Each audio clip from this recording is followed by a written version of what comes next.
ku samu manyan rahotanni bisa jarida News TV. Barka da haka mai sauraro kuma sannan mu da ƙara saduwa a cikin da tattawa mai albarka,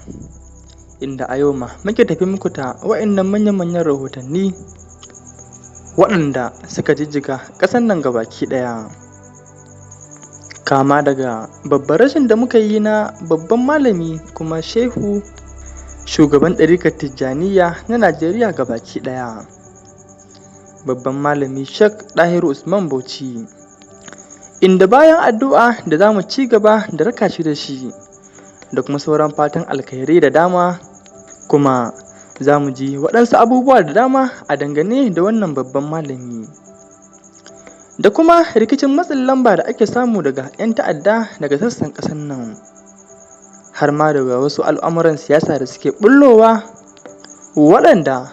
aka rasa gane kansu.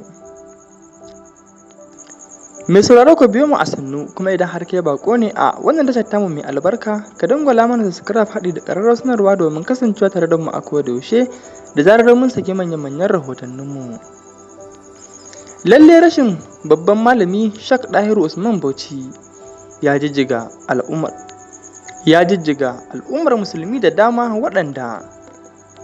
ke bayyana jimaminsu akan wannan babban rashi da aka yi. Ba ma iya yankin arewa maso gabas ko kuma iya yankin arewa ko Najeriya ba, hatta wasu ƙasashe daga sassan duniya sun bayyana alhininsu da dama a dangane da wannan babban rashi da aka yi. Babban malaminmu wato Sheikh Dahiru Usman Bauchi, kowa ya sani babban malami ne kuma abun koyi tun daga fafutukar rayuwarsa, ilimi da kuma yadda ya gudanar da rayuwar tasa gabaki ɗaya. A yanzu za mu fara bayyana muku ne yadda wasu daga cikin manyan ƙasar nan suka bayyana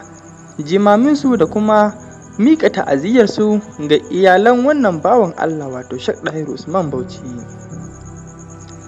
Mu sauraro ka biyo mu a sannu, kuma kar da amanta da subscribe Allah ki bisa wannan da tattawa mai albarka. Da farko za mu fara daga gwamnan jihar Kano injiniyar Abba Kabir Yusuf, wanda ya miƙa ta'aziyyarsa